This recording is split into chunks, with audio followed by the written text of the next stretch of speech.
Welcome back to the next session of the chapter Motion of Plane.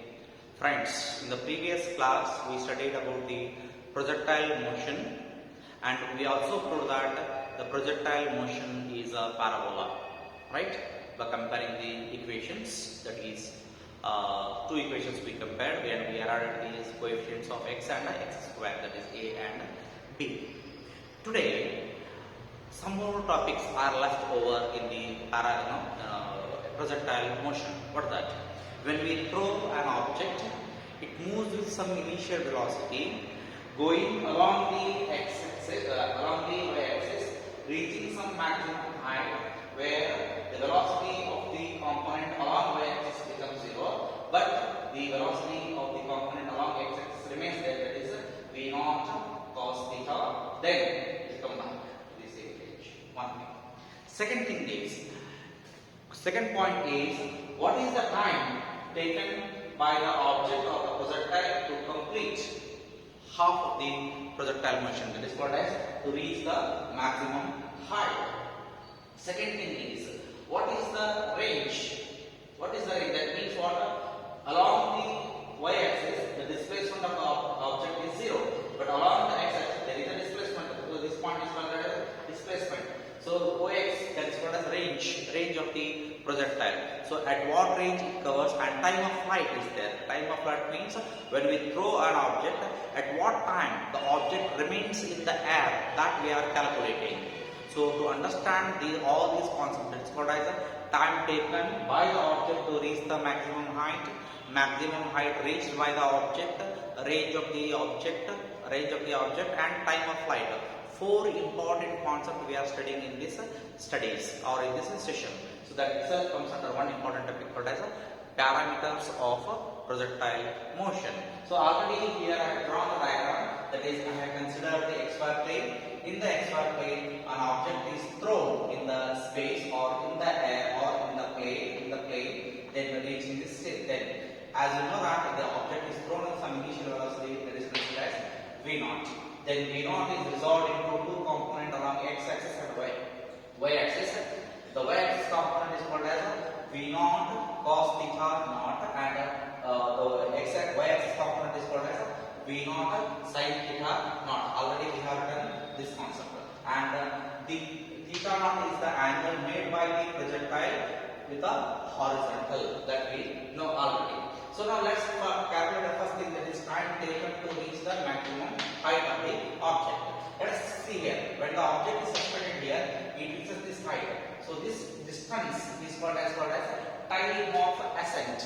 So now when the object is moving, so it will take some time to reach the maximum height. After reaching the maximum height, it will come back to the same thing.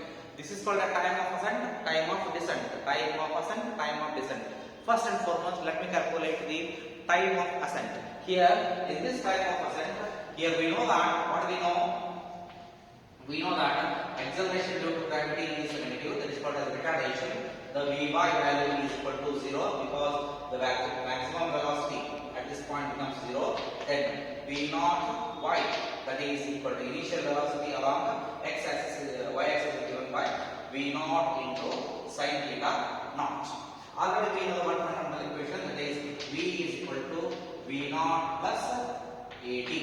This equation only we have to substitute. If you substitute, what we will get? 0 is equal to V0, sorry, this is V0 y now, V0 y equal V0 into sin theta naught minus G into T. Because G, it is with associated minus sign, so minus, so plus into minus becomes minus into T. Then simplify, we get Gt is equal to V0 into sin theta naught, and T is equal to V0 into sin theta naught divided by G. So this time is called as time of ascent. Time of ascent. But we know one thing, what is called as time of ascent is equal to time of descent.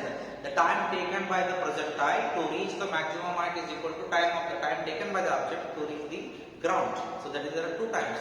So now time of ascent is equal to time of ascent is equal to time of descent. So once both are same, then I can write here t is equal to 2 times of t. This is one small t, this is another t, total becomes 2t. So then substitute here I get 2 into, what is t here? T is nothing but 2 into v naught into sin theta naught divided by g. A very important derivation for 3 marks. Now let's proceed to the next one thing, that is called as maximum height of the projectile. So we are heading to the second heading called as maximum height of the projectile. So there are two types of derivations here to derive the maximum height of the object. I am going with very one simple concept called as v square equal to v naught square plus 2ax. So now 2as or 2ax. So here already one more thing we know that is a is equal to minus g. So v is equal to so vy equal to 0 because height is at this point vy is equal to 0. Second thing is v naught y is equal to what is v naught sin theta naught, then x is equal to maximum height it is, so let me write hm. So using this concept only, let us derive the important equation. What we know? So we know that v square is equal to v naught square plus 2ax. In this equation only we are substituting this equation. So let's start. This is anyway 0. 0 is equal to, where is v naught y, v square into sin square theta naught minus 2 into g into hm. This a is minus g as explained in the previous derivation. So just a rearrangement of terms. If we rearrange, this becomes 2g into hm is equal to v naught square into sin square theta naught. hm is equal to v naught square into sin square theta naught divided by 2g. So this is the maximum height reached by the body when it is under projectile motion. hm indicates here maximum height. Maximum height is equal to v naught square plus sin square theta naught divided by 2g. So this is what called as the maximum height of the projectile when it is suspended or when it is thrown in the when it is thrown in the space. Then let's go for the next thing is the time of flight.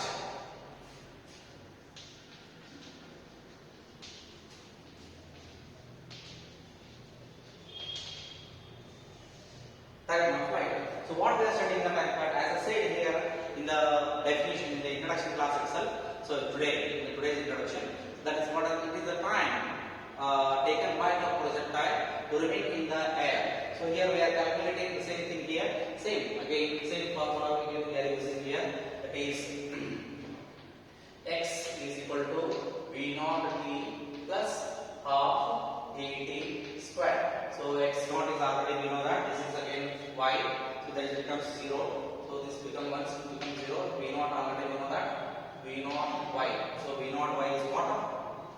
V naught into sin theta naught. This is p.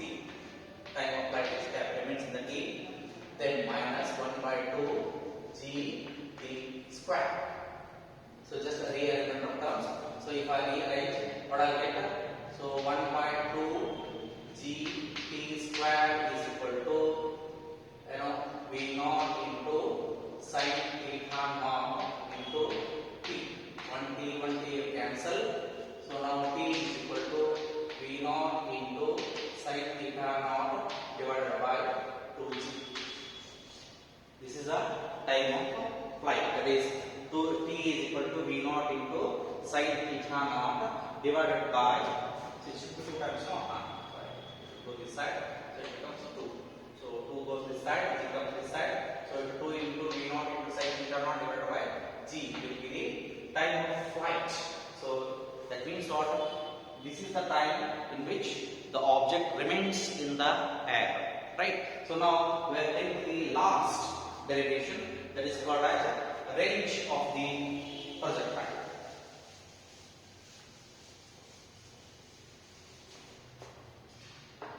range of projectile. Fourth one, range of projectile. Range of projectile. As we know that when we throw an object, it displaces only along y-axis, not along x-axis, right? But it goes only have the maximum height, time of descent, everything in the y-axis. But if you calculate the total displacement of the object along x-axis and y-axis, then here comes a very important thing. What is that? The displacement of the object along the y-axis is 0. I repeat, the displacement of the object along y-axis is 0, but there is a displacement along the x-axis, that is called as OX. This OX itself is termed as capital R, that is called as range of the projectile, or also called as horizontal range of the projectile. So if to calculate this one, we need two important things called as horizontal range. Horizontal range, it is called as capital R. Horizontal range is equal to horizontal velocity. Horizontal velocity multiplied by horizontal velocity multiplied by time of flight. So we need to multiply these two things. So if I rewrite this one, so R is equal to already we know the what is horizontal component. Horizontal component is nothing but V naught x into time of flight. Already we know that is 2 into V naught into sin theta divided by g. Divided by g. So again R. So we know this. What is V naught x? So V naught x is nothing but V naught cos theta naught into 2 into V naught into sin theta naught divided by g. Just as to the value of V naught x here, that is resolving component along x-axis of the initial velocity. Now, simplification. Once if we simplify this one, so what I will get? I will get R is equal to V naught square. That is the meaning. Why I am writing this V naught square becomes V naught square. Let us take it outside. So now inside brackets, I will take, here is 2. I will take this 2 into sin theta naught into cos theta naught divided by g. So finally R is equal to V naught square as it is. Already we know that this is what 2 sin theta cos theta is nothing but sin theta cos theta is nothing but sin 2 theta. Sin 2 theta divided by g. Here we can write cos, I can write 2 sin theta into cos theta is equal to sin 2 theta. This is standard formula. Just you are writing here. R equal to V naught square into sin 2 theta divided by g. This is called as range. Now, after this, only 4 derivations are there for time of flight, range of the flight, height of the flight, height, then range. All 4 are there. Now, here one special case is there here. Look at this. What is the maximum range covered by the projectile? So what should be the angle? At what angle it should be maximum?